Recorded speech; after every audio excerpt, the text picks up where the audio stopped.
It's 1945. World War II just ended, and many other amazing things.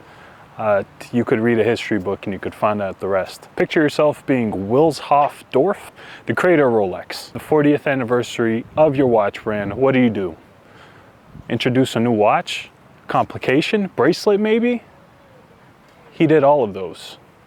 And in 1945, he introduced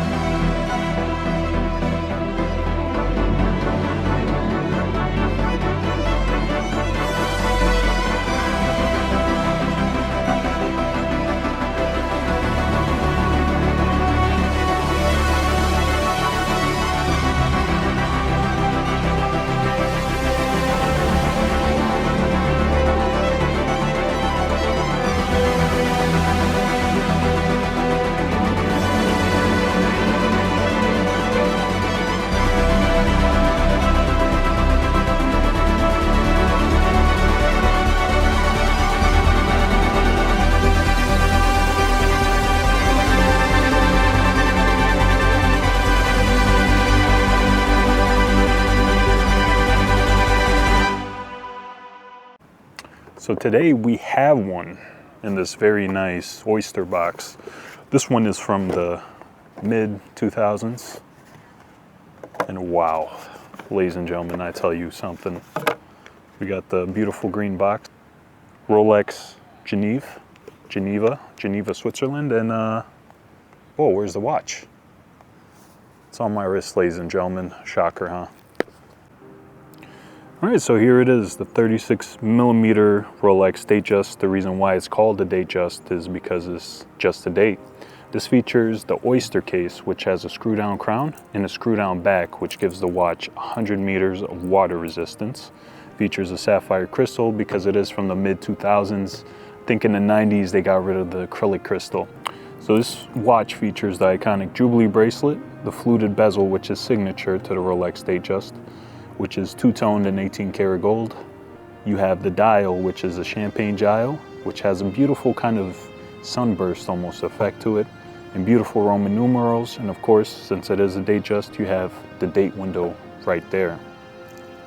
On the dial, it just says Rolex Datejust, Oyster Perpetual, and officially certified. So it's, I think, a COSC certified watch. Let's go in more into Jubilee bracelet. So Jubilee bracelet features a, what do you call this? Like a four-link design, three-link design, and a beautiful two-tone 18 karat yellow gold and stainless steel. Going to the clasp, it has more of the classic Rolex bifold clasp, which you could just pop open. And it does feature Rolex on the inside. On the inside of a clasp, nothing much. Here you have the Rolex.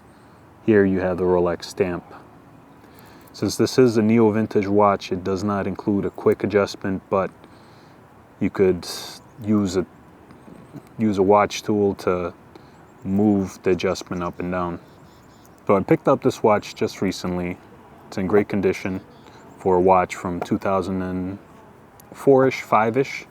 On the back, it still features the sticker, and for the most part, it's in pretty good condition. Now, after doing much research on this watch, a neo-vintage Rolex Datejust in two-toned might go for around anywhere from $6,000 to $8,000, or even $10,000 and farther. To be honest with you, I'm a complete idiot who doesn't know too much about this stuff. But I got this watch for $6,500 without tax. Of course, it came out to about $6,900, which I feel like is a fair deal for this watch. This features the Rolex Jubilee bracelet, which is super comfortable and forms around the wrist nicely. So for all day wear, it's fairly comfortable. Let's discuss who this watch is for. The Datejust, in my opinion, falls in a really weird kind of category because it's not necessarily a sports watch and it's not necessarily a dress watch. It's somewhere in between as more of an everyday type of watch. Who is this watch for? I would say somebody looking for a good everyday kind of watch, something that they don't need to worry about too much. This thing has the 100 meters of water resistance, so you could swim with it, do dishes, do daily life into it. It is a little bit bling blingy, and I know in big cities there are crime regarding Rolexes, so I may or may not in the future get punched in my face for my watch and have it stolen, but we'll leave that up to destiny. So if you're more of a hardcore type of guy who goes hiking or snorts energy drinks, maybe a model like the Submariner or, I don't know, any other Rolex model. The reason why I purchased the Datejust personally is because I wanted something nice and classy and I like the design.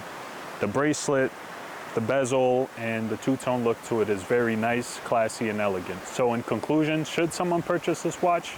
Well, if you really want the watch like I wanted it, I recommend you go ahead and you purchase it. Or if you find a really good deal on it, of course, do your research and you figure out what a good deal for one of these are, and you want to pick one up, do that. But I don't recommend buying something this expensive unless you 100% want it. As I was getting into watches and doing my research, this is kind of the first ever one I saw. And I fell in love with it instantly, and I told myself that one day, you know, it would be in my interest to pick it up. Now that I have it, I'm totally in love with it. I had a full stainless Datejust and it wasn't, I loved it, but it wasn't, you know, enough for me to care about it. Thank you very much for watching this review. So who knows if more watch reviews will happen in the future, but stay tuned, you never know. This is Amar for LeBron Hummus. Stick around and subscribe. Why do this? And I ask, why not? And that's it.